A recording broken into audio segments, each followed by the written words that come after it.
Hello class twelfth. I hope सबने पढ़ाई शुरू कर दी हुई क्लास ट्वेल्थ के लिए। एंड अच्छा टेल मी वन थिंग, अगर हमारी इकोनॉमी से पैसा गायब हो जाए, टोटली गायब हो जाए, कोई एक रुपया भी नहीं हमारी इकोनॉमी में, तो क्या सिचुएशन रहेगी? अगर पैसा नहीं है, कोई सामान नहीं खरीद पाएंगे, राइट? और किसी को पैसे दे भी नहीं पाएंगे। कोई घर पे छोटा बच्चा आ रहा है, चाचा मामा का बेटा, तो उसको पैसे भी नहीं मिल पाएंगे, फिर वो आपके घर भी नहीं आएगा, राइट? तो बहुत सारी दिक्कतें आएंगी। तो वही हम देखेंगे कि जब हमारी इकोनॉमी में पैसा नहीं था, अब पैसा है, तो क्या चेंजेस आए हैं। जब नहीं था तो क्या दिक्कतें थी, अब है तो क्या दिक्कतें हैं। सच में दिक्कतें हैं है या नहीं, वो हम देखेंगे इस चैप्टर में। तो we are going to start chapter money. Let's begin.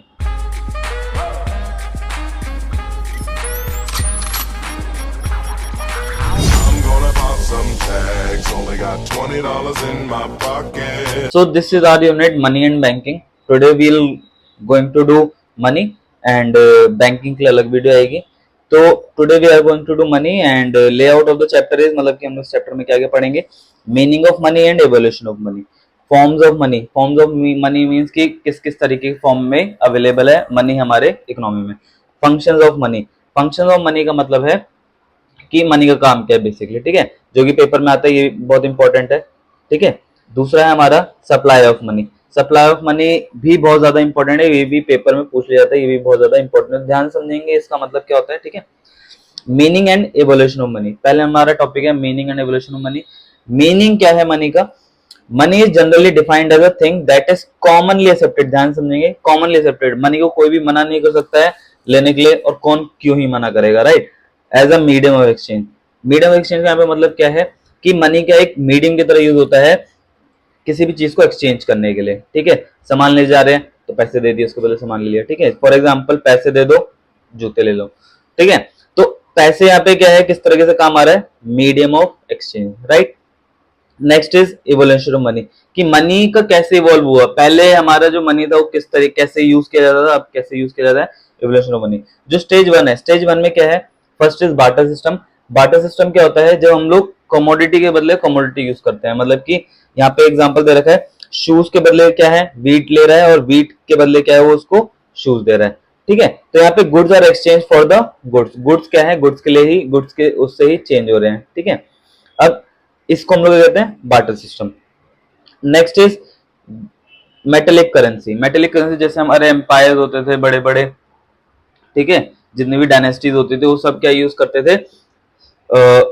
Metallic currency use करते थे। लोग क्या है, गोल्ड के कॉइन्स बना रहे हैं, सिल्वर के कॉइन्स बना रहे हैं, राइट। तो gold and silver coin, alloy metal, इन सब चीजों के जब बनते थे कॉइन्स, मतलब कि मेटेलिक को एज ए यूज किया जाता करेंसी, उसको मेटेलिक करेंसी बोला जाता। Third stage is paper money. Paper money के जो आजकल हम लोग यूज कर रहे हैं, जैसे 10 रुपीज नोट हो गया, 50 रुपीज नोट हो गया, 100 रुपीज नोट हो गया, तो that is called paper money, right. इसके बाद है हमारा प्लास्टिक मनी और ई मनी। प्लास्टिक मनी क्या है? जैसे हमारे डेबिट कार्ड, क्रेडिट कार्ड। और ई मनी हमारा क्या है? जैसे कि हम लोग यूपीआई यूज करते हैं, इलेक्ट्रॉनिक मनी, ये सब है, ठीक है। Debit card and credit card etcetera, ये हमारा प्लास्टिक मनी हो गया। और ई मनी क्या हो गया हमारा? यूपीआई, फोन पे, पेटीएम, ये सब हमारा क्या है? ई मनी है।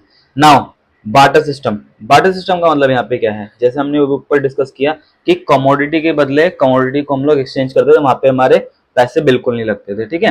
मतलब पैसे होते ही नहीं थे उस टाइम इकोनॉमी में। तो जब पैसे नहीं है इकोनॉमी में, तो कैसे हम उसको यूज कर रहे हैं, चीजें कैसे हम लोग एक्सचेंज कर रहे हैं, उसमें देखेंगे। तो barter system is called, it is a system in which goods are exchange for goods, जहां पे गुड्स के बदले गुड्स को एक्सचेंज किया जाता है, जिसको हम लोग कहते हैं C to C economy. C to C economy means C for commodity, commodity to commodity economy, मतलब कि पैसे का रोल ही नहीं है वहां पे, ठीक है। जैसे कि इसमें एग्जांपल दे रखा है, A has surplus, A is a person over there, ठीक है। A has surplus of wheat, A के पास क्या है? व्हीट है, क्लियर है। He look for a person who needs wheat at the same time who has shoes.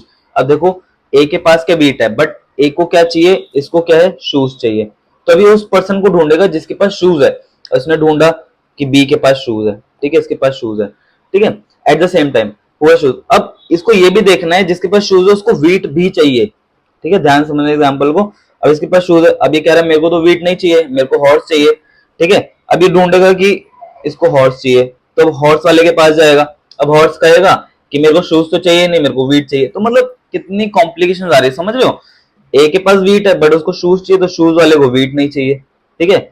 Shoes वाले को हॉर्स चाहिए तो हॉर्स को शूज नहीं चाहिए। तो मतलब कितनी सारी कॉम्प्लिकेशन है। तो यहाँ पे क्या होता है, कॉन्सिडेंस नहीं बन पाता, ठीक है। डबल कॉन्सिडेंस नहीं हो पाता कि कौन सी चीज किसको लेनी है और कैसे देनी है, ठीक है।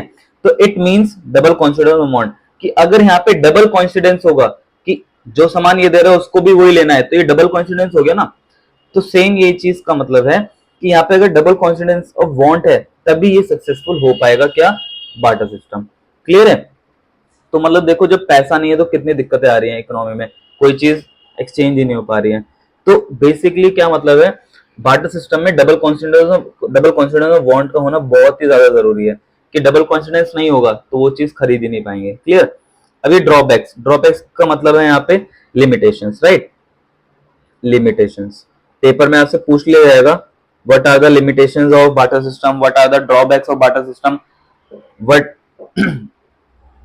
Situation was there when there is no money. तो आपको क्या है, यही लिखना है, ड्रॉबैक ऑफ बार्टर सिस्टम। और ध्यान समझना, आप अगर आपने ड्रॉबैक ऑफ बार्टर सिस्टम अगर आपने समझ लिया तो फंक्शन ऑफ मनी साथ के साथ हो जाएंगे। कैसे भी बताता हूँ। पहला है double confidence of want. Obviously अभी हमने ऊपर बात करी कि जो हमारा मनी है, सॉरी जो हमारा बार्टर सिस्टम है उसमें हमारे को क्या चाहिए होता है, double confidence of want. It implies that at a point of time, एक ही सेम टाइम पे the two individual are in position of such good, उस गुड्स को लेने के उसमें होते हैं at the same time which they are willing to exchange, जहां पे वो एक दूसरे को सामान एक्सचेंज करना चाहते हैं for the satisfaction of their want. Basically कहने का मतलब है कि एक बंदा जिसको सामान चाहिए और दूसरे बंदे को भी वो सामान लेना है, ठीक है। तो यहाँ पे डबल कॉन्फिडेंस होना चाहिए चीजों का। But it is difficult to find who want your wheat, ऊपर जैसे हमने एग्जांपल देखा था, डिफिकल्ट होता है जिसको वीट भी चाहिए और उसी टाइम पे उसको पेयर ऑफ शूज भी देने हैं, ठीक है। इसको ढूंढना बहुत ज्यादा मुश्किल हो जाता था। तो ये क्या है, ड्रॉबैक है इसके, डबल कॉन्फिडेंस ऑफ वांट इसका क्या है, ड्रॉबैक। दूसरा क्या है, लैक ऑफ कॉमन यूनिट, कि कॉमन यूनिट नहीं होती थी। In barter system value of one unit has to be determined in the context of other commodity. अब मेरे को एक बात बताओ कि जैसे ऊपर वीट और शूज का एग्जांपल चल रहा है, ठीक है। तो वीट कितना दें शूज के बदले, 10 किलो, 20 किलो, 50 किलो, एक पेयर ऑफ शूज के बदले कितना वीट दें। तो हमको ये नहीं पता चल पाता था कि वीट कितना दें एक शूज के बदले, या 10 किलो वीट पे कितने शूज लें। मतलब बिल्कुल मतलब यूनिट ऑफ वैल्यू नहीं होती थी, मतलब कि कॉमन यूनिट नहीं होता था कि किस वे में उसको मेजर करें, right. For example, how much of Apple you should buy for the bananas, की मतलब कि कितने बनानास लें तो उसके बदले हम उतने उसको एप्पल दे, कितने एप्पल्स के बदले कितने बनाना दे। कोई मेजरिंग यूनिट नहीं थी बेसिकली, ठीक है। जैसे हम जाते हैं आज 12 केले ले लिए 60 रुपए के, ठीक है, तो एक दर्जन मिल गया। तो एक हमको पता है ना 60 रुपए के 12 केले मिल रहे हैं, ये रेट है। बट बार्टर सिस्टम में ऐसा कुछ नहीं होता था, ठीक है। तो it was difficult to determine the common unit of value, की एक कॉमन यूनिट नहीं है उस चीज को नापने के लिए, उस चीज को देखने के लिए कि हाँ इतने रुपए में ये चीज मिल जाएगी, इतने केलों पे इतने सेब मिल जाएंगे। क्लियर है। इवोल्यूशन ऑफ मनी, जो मनी आया उसने क्या है, उस कॉमन यूनिट ऑफ वैल्यू को ठीक कर दिया, ठीक है। मनी ने सब सेट कर। Now difficult of future payments and contractual payment.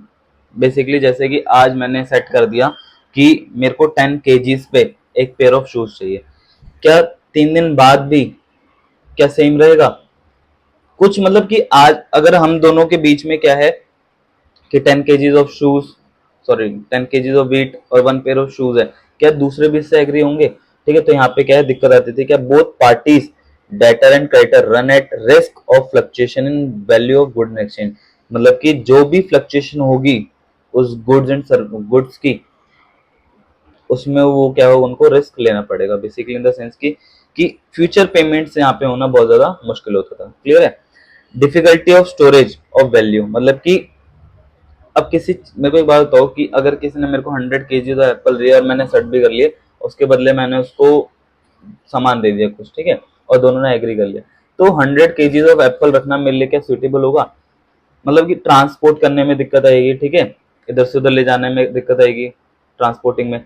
और सेकंड, 100 kg ऑफ एप्पल मैं कब तक खा लूंगा, है ना, और कब तक उसको रख लूंगा। तो यहाँ पे बहुत ज्यादा दिक्कत आती थी। जैसे what happen if you are transfer your saving, transfer your saving मतलब कोई भी गुड्स है आपके एक प्लेस से दूसरे प्लेस में ले जाने में बहुत ज्यादा दिक्कत आती है।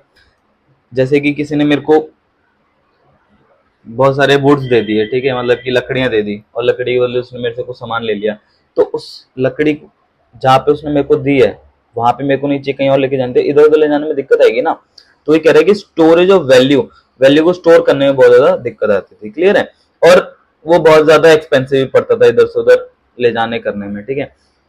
Forms of money, now next topic is forms of money, कि कितने तरह के फॉर्म्स है हमारे मनी के।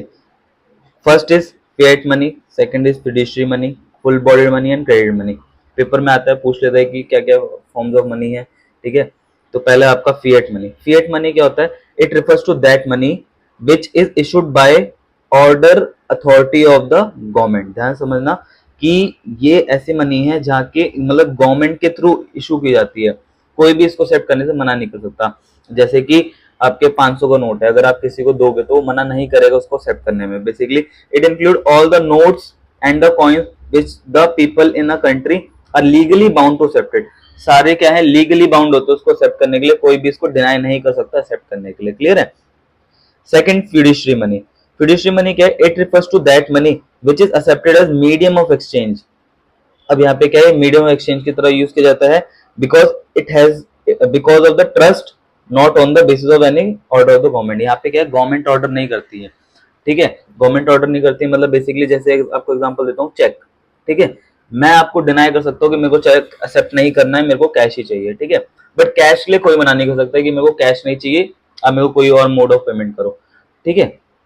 तो फिड्यूशियरी मनी क्या है, किसी दो लोगों के बीच ट्रस्ट के बीच में चलता है कि मेरे को आप पे ट्रस्ट है कि हाँ आप चेक दे दो, मेरा चेक बाउंस नहीं होगा या आपके बैंक में पैसे होंगे, तो उस ट्रस्ट पे मैं क्या है आपसे चेक लेता हूँ, क्लियर है, because of the trust, trust के वजह से चलता है, ना कि किसी गवर्नमेंट ने लीगली बाउंड कर रखा होता है।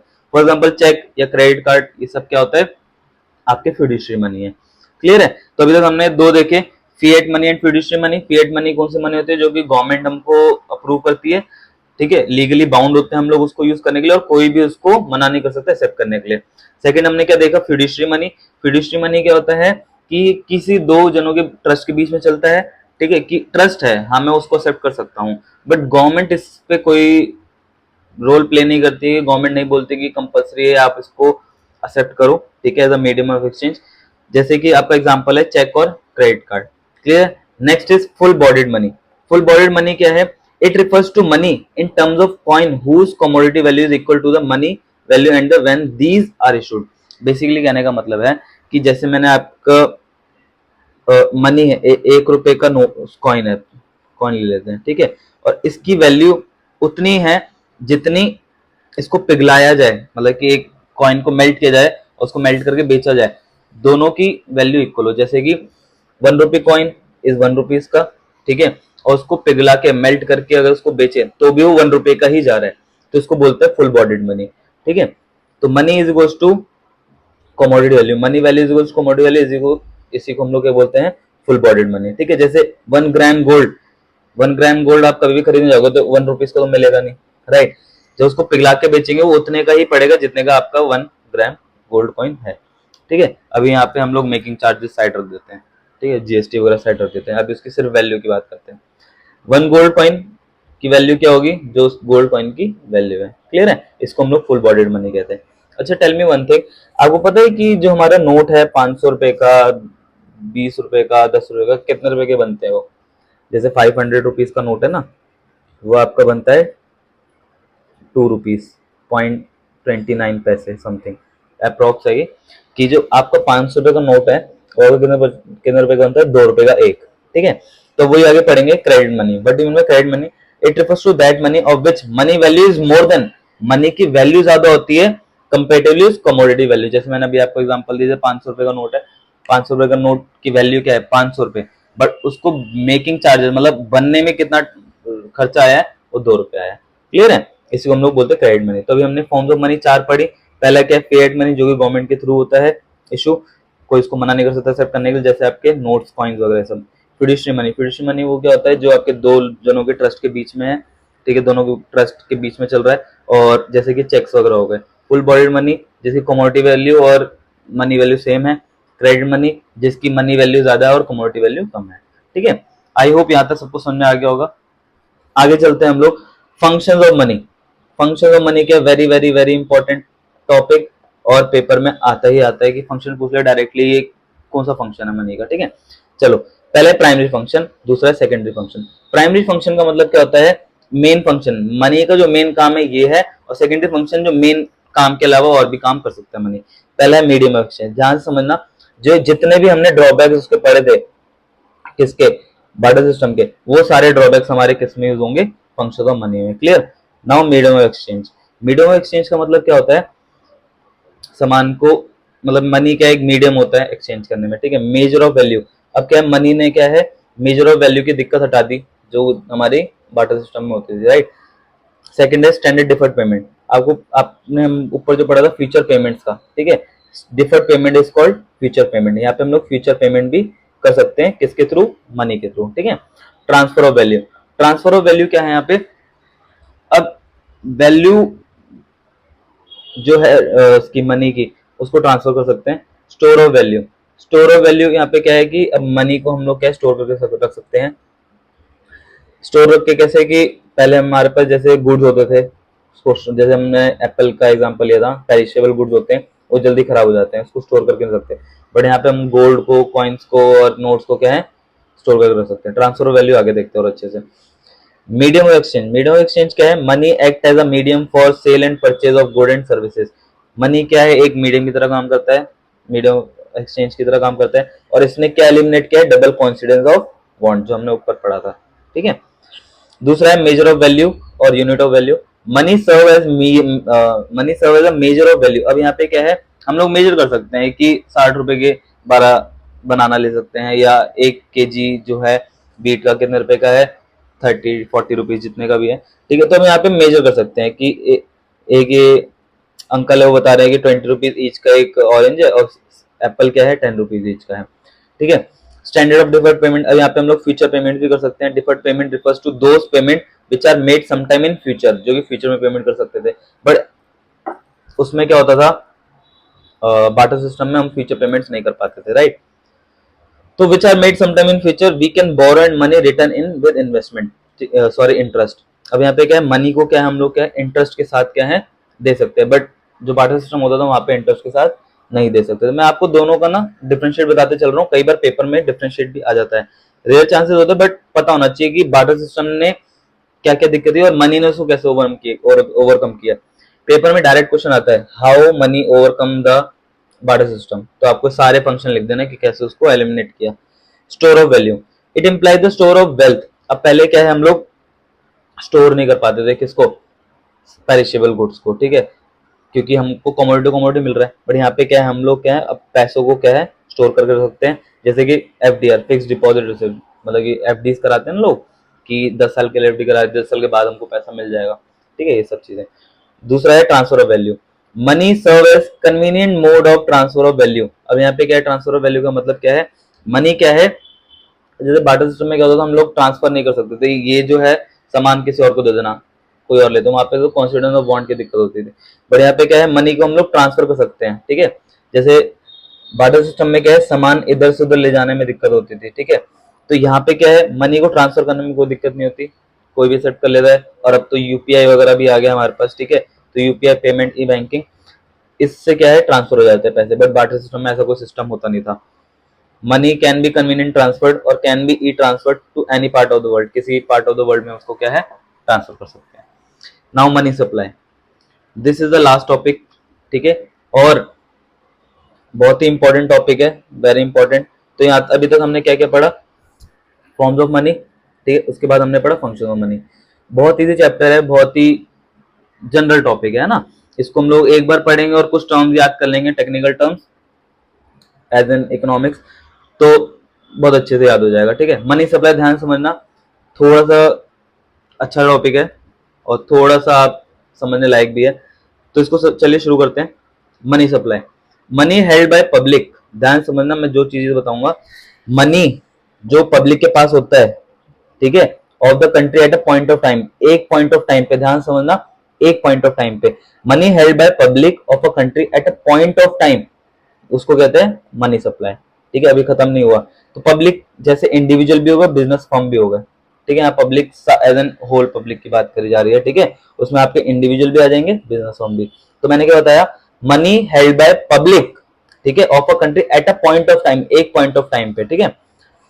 तभी इसको क्या है, स्टॉक कॉन्सेप्ट बोला जाता है, क्योंकि एक पर्टिकुलर पॉइंट ऑफ टाइम की बात करी जाती है, ठीक है। पेपर में पूछ लिया जाता है कि आपका मनी स्टॉक कॉन्सेप्ट है या फ्लो कॉन्सेप्ट है, money supply.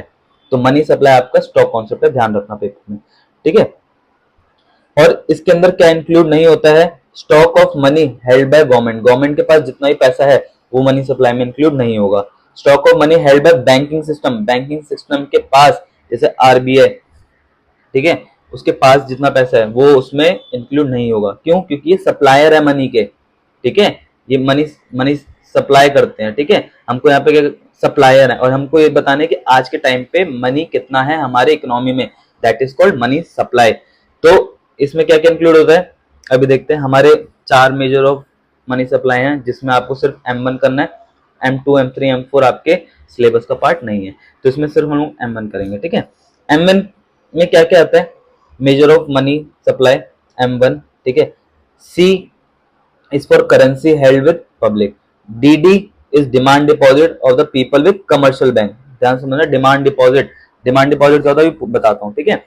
Other deposit, other deposit क्या है ये भी बताते हैं अभी आगे, ठीक है। First is commodity, refers to currency held with public, जितना भी पैसा पब्लिक के पास है उसको हम लोग किस में इंक्लूड करेंगे, M1 में, ठीक है। It includes coin and paper notes, clear.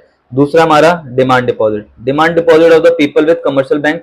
Demand deposit का मतलब क्या होता है, डिमांड का मतलब मन चाहा, ठीक है, डिमांड कर रहे हैं, मतलब उसकी जो भी हमने डिपॉजिट किया है कमर्शियल बैंक में, उसको जब मन करे तब निकाल सकते हैं, उसको कहते हैं डिमांड डिपॉजिट, ठीक है।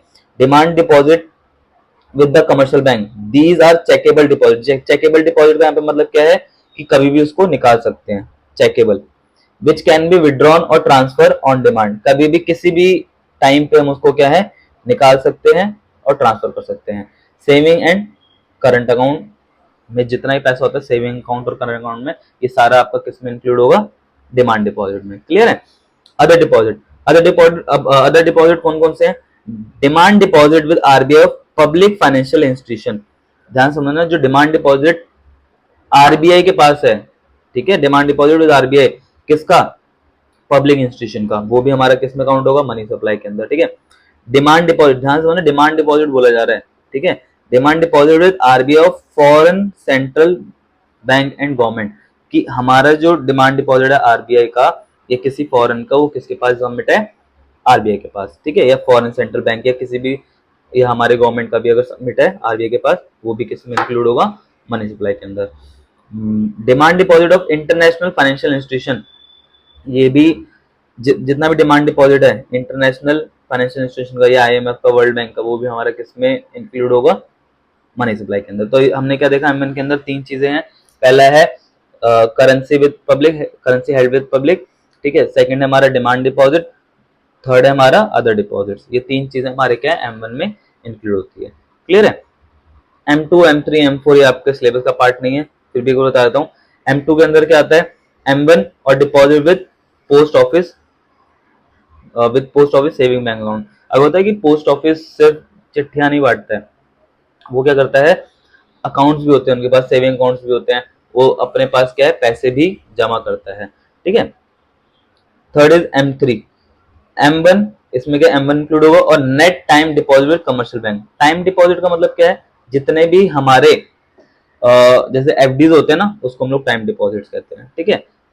एफडीज क्या होते हैं कि फिक्स डिपॉजिट, कि इतने टाइम तक आप पैसा जमा करके रखो, उसके बाद आपको क्या है उस पर इंटरेस्ट मिलेगा, ठीक है, उसको नेट टाइम डिपॉजिट बोलते हैं। M4, M4 का M4 में क्या क्या होगा, M3 तो होगा, मतलब M3 और total deposit with post office, ध्यान समझना, टोटल डिपॉजिट, टोटल डिपॉजिट जितने भी डिपॉजिट्स हैं, कई बार क्या होता है ना, पोस्ट ऑफिस में पैसे के जमा के साथ साथ बहुत सारी स्कीम्स भी होती हैं, बहुत से लोग स्कीम में भी पैसा लगाते हैं। स्कीम जैसे कि 10 साल तक किसी फीमेल के लिए पैसे जमा करो तो उसके 18 ईयर्स पे, मतलब कि जब वो एडल्ट हो जाएगी उस पर उसको पैसा मिलेगा, मतलब बहुत सारी चीज होती है।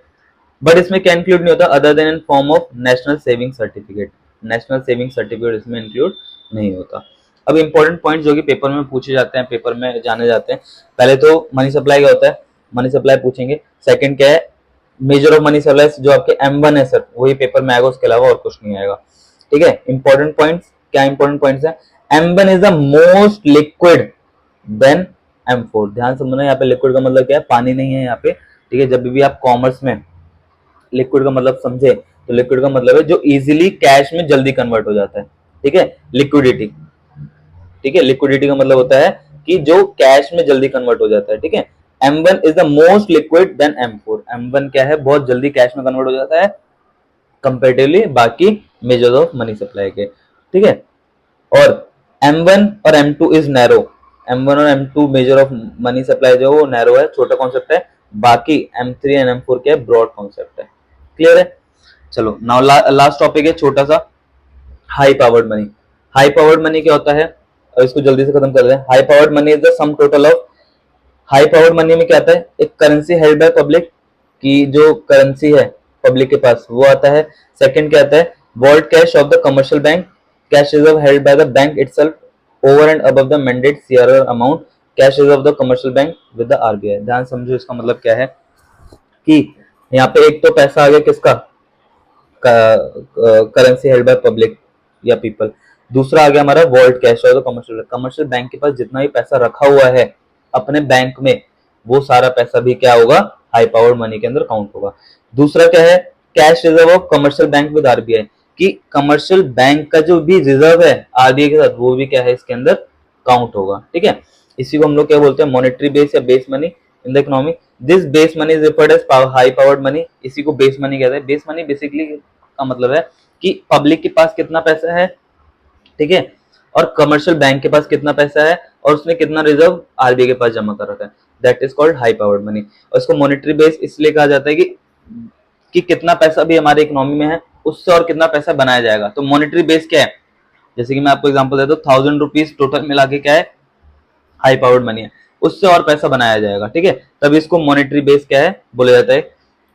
This base money refers to high powered money, जो बेस मनी है इसी से क्या है इसको हाई पावर्ड मनी बोला जाता है, because it on the basis of this money bank are able to create credit. अब जो बेस मनी है, हाई पावर्ड मनी है, उसी से क्या है बैंक क्या है क्रेडिट क्रिएट करेंगे। जैसे कि 1000 रुपीज क्या है टोटल हमारी इकोनॉमी में, उसने क्या किया 1000 रुपीज से ही क्या है और पैसे बनाए, कैसे, इसको लोन पे देके, किसने लोन पे दिया, कमर्शियल बैंक ने, और लोगों को लोन पे दिया। तो ये जो 1000 रुपीज था वो हमारा क्या है monetary base.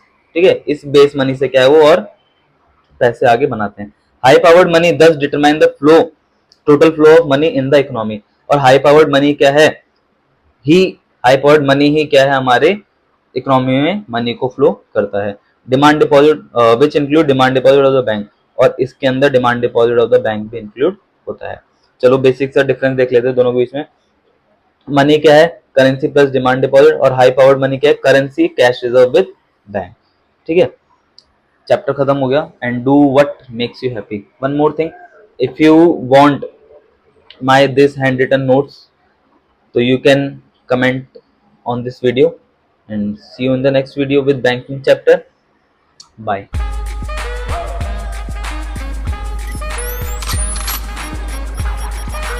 I'm gonna pop some tags, only got $20 in my pocket.